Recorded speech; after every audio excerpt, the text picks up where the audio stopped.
So, navigating conflict in clinical settings. Conflict in healthcare isn't a failure. It's an inevitable part of working in high-stakes, multidisciplinary environment. What distinguishes exceptional clinicians isn't the absence of disagreement, but rather their ability to transform challenging moments into opportunities for collaboration and growth. This approach will guide you through responding thoughtfully to one of the residency and fellowship interview's most revealing questions.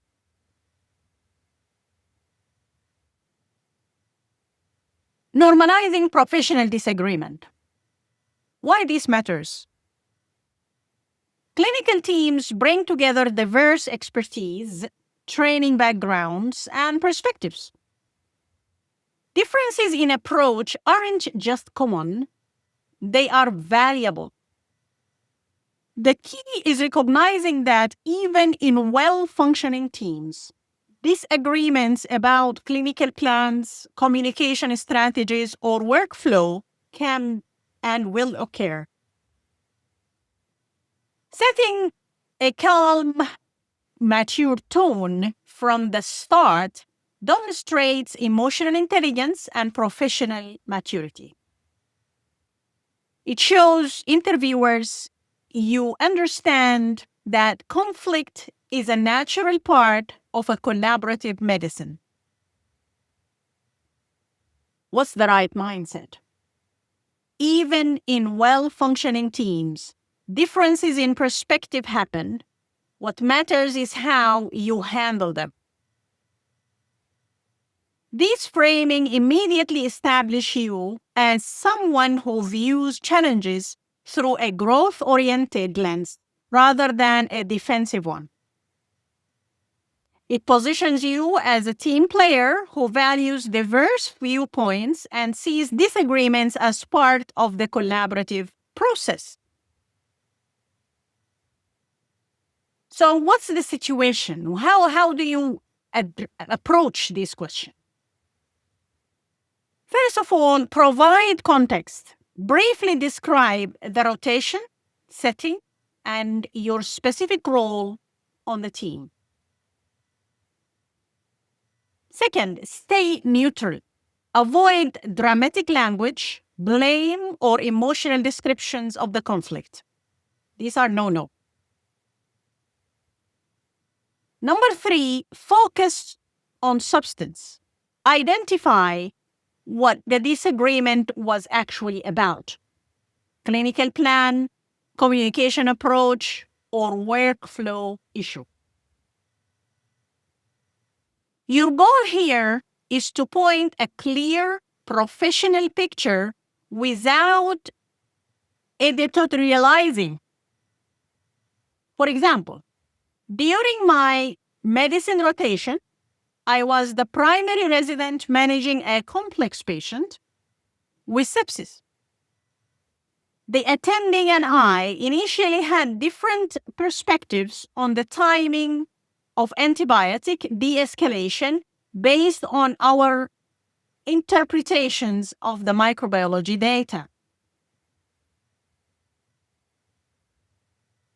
Clarify responsibility, your task.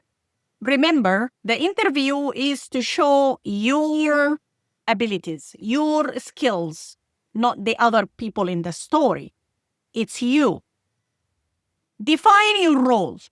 Clearly articulate what you were responsible for managing or coordinating in this situation. Then acknowledge the stakes. Briefly note what was at risk: patient safety, care coordination, team efficiency, or family communication. Then show ownership. Demonstrate accountability for your role in the situation without deflecting responsibility. That's usually a bad habit. This section clarifies or reinforces your professionalism and maturity. You are not just describing a conflict, You are showing that you understood your responsibilities and took them seriously. For instance, I was responsible for coordination or coordinating care across multiple consultants, synthesizing daily clinical data, and ensuring the family remained informed. This is clear description of your responsibility or your role. The disagreement needed resolution to move forward with unified team plan.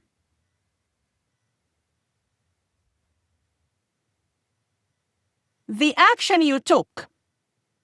This is the heart of your response. I can't stress that more.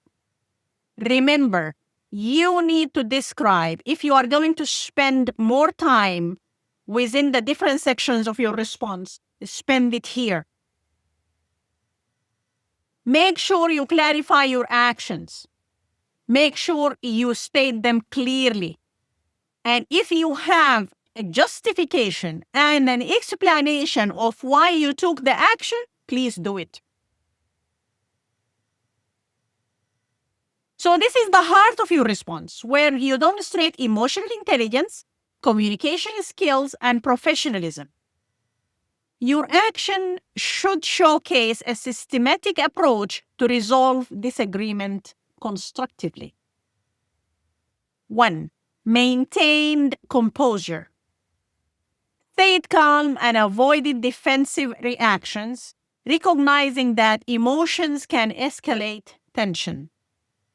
Number 2, sought understanding. Asked clarifying questions to fully understand the attending's perspective and reasoning. This is very important. In any conflict or any disagreement, whether it's in the professional setting, like in healthcare, or outside that, understanding the source of the disagreement or the source of the different opinion or the perspective of the other person usually resolves a lot of the tension.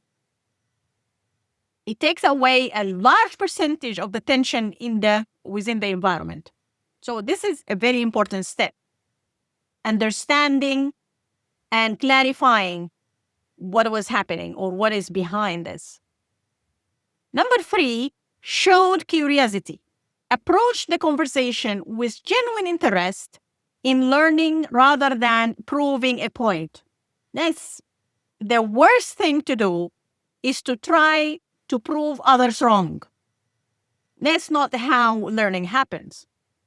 You approach the question or the situation or the challenge with curiosity so that you can benefit from this event. Okay? Number 4, used objective data. Shared your perspective using clinical guidelines, literature, or patient-specific data. That's usually when people are objective in their responses to anything. Rather than objective means you have proven data or information that everybody can see, rather than opinions, as opposed to opinion, which is usually called subjective. So objective data are usually very good to have in any conflict situation or any or disagreement. Then the solution should be collaborative in nature. Work together to find an approach that incorporated both perspectives and prioritized patient care. That's the point. That's the point behind the disagreement. Listen, it's not about who was right and who was wrong. People need to remember that. It's not about that. It's about how did you go about it? Okay? And here, what is being looked at or tested or asked about is your actions. Okay? You were calm, you were collected, you were objective, you asked questions, you showed curiosity, and when the final issue was readdressed or looked at again, it was in a collaborative manner. not in a manner that will show that you are right and they are wrong. This is usually defensive, punitive. It's not good. We are looking for a positive outcome from this event. So let's look at it as an example. I initiated a brief conversation outside the patient's room, starting by asking the attending to walk me through their clinical reasoning.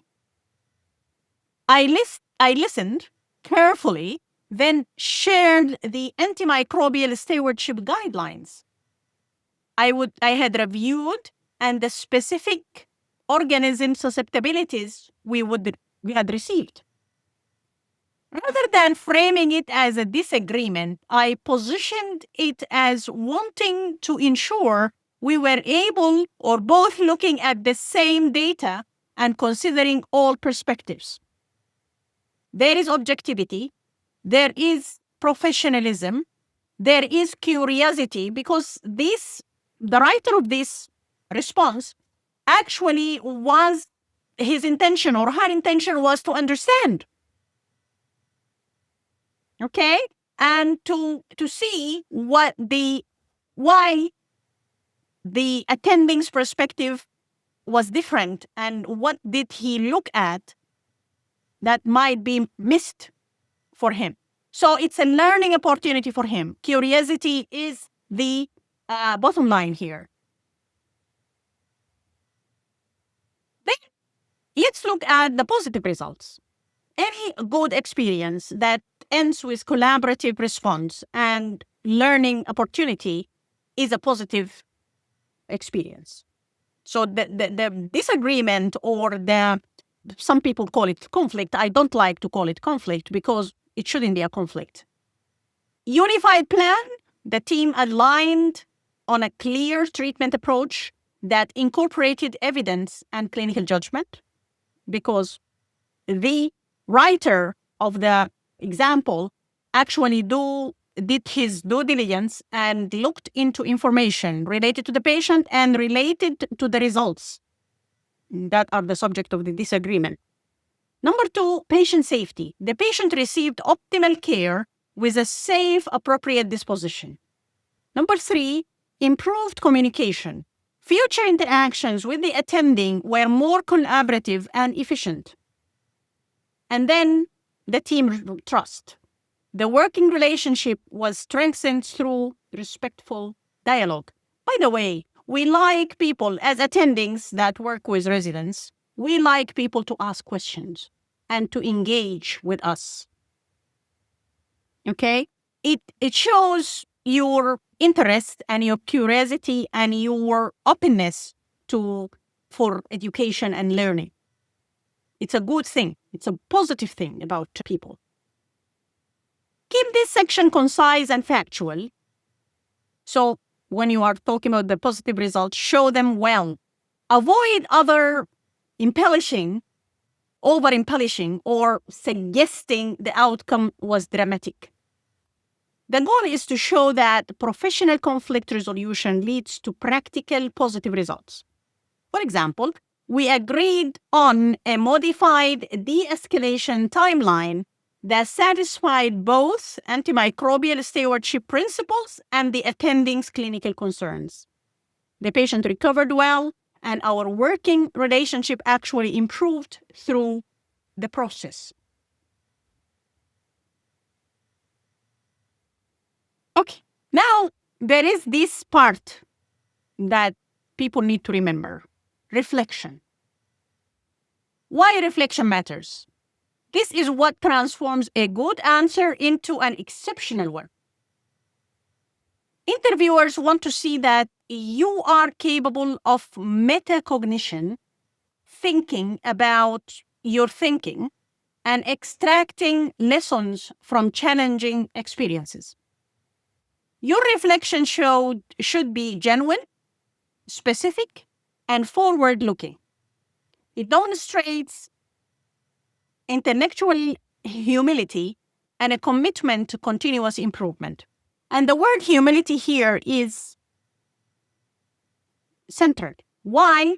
Because without humility, your intention behind this disagreement could change towards being punitive or trying to prove other people wrong, or this kind of negative intentions. What we are looking for is a learning experience that's positive to you and positive to the team in general, and strengthens your relationship with your supervisor or attending. What to highlight? Specific communication skills you developed or refined. The reflection part is the outcome part in a deeper manner. Okay?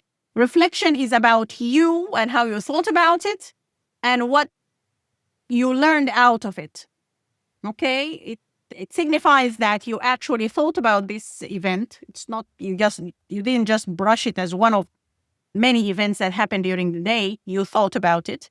And the thinking led you to discover some good outcomes that came out of it. So reflection is a very important part.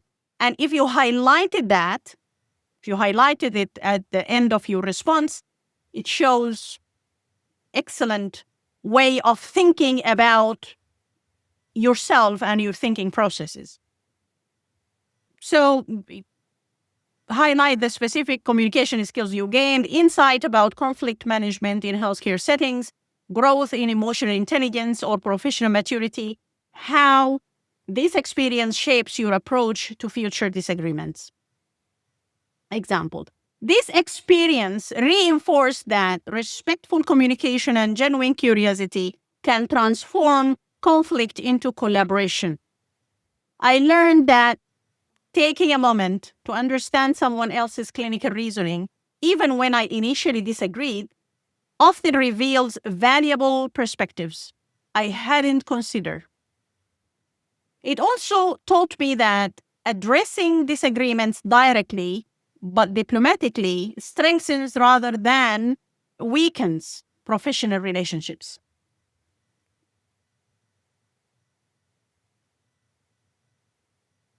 Okay. So, what do we conclude out of this discussion? How to approach disagreement, or some people call it conflict. First of all, recognize disagreements as inevitable and valuable, especially in a setting like healthcare, which people work in teams. There is no lone wolf mentality in healthcare. That's an old-fashioned expression. Now we work in teams, and teams has different people and members, and disagreements will happen because people have different perspectives. Communication. Address differences through respectful, data-driven dialogue. And data-driven is key. Be objective. The more objective you are, the more professional you are. Collaboration. Work together toward patient-centered solutions. Okay? Yes, it's framed as a disagreement about something, but this disagreement shouldn't make you more apart. It should end up in fostering collaboration, which is the central or a central principle in patient-centered care. Growth, extract lessons that strengthen future practice. So these things should be shown in your response. Be clear about defining your role. Be clear about defining what kind of conflict or disagreement it was. Be clear about clarifying your actions taken to resolve the situation. And be clear about the lessons learned, the positive outcomes of that event. These are the elements that you need to include in your response. End with a memorable principle that captures your entire approach. This creates a lasting impression and demonstrates sophisticated thinking about professional development.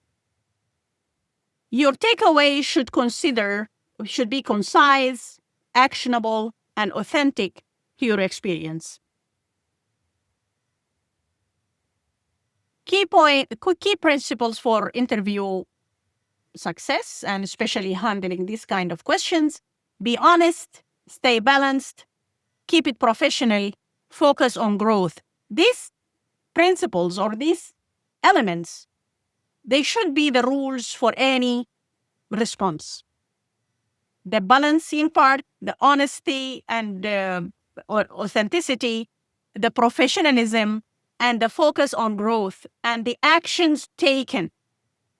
The most impressive candidates aren't those who have never experienced conflicts. They are the ones who have learned to navigate it with grace, curiosity, and professionalism. Remember, interviewers ask these questions to assess emotional intelligence, communication skills, and professional maturity. Your answer should demonstrate all three while showcasing your ability to transform challenging situations into opportunities for growth and improved patient care, which is ultimately the goal behind all this. Thank you, and please prescribe to the channel so that you can get more of these videos in the future. Thank you.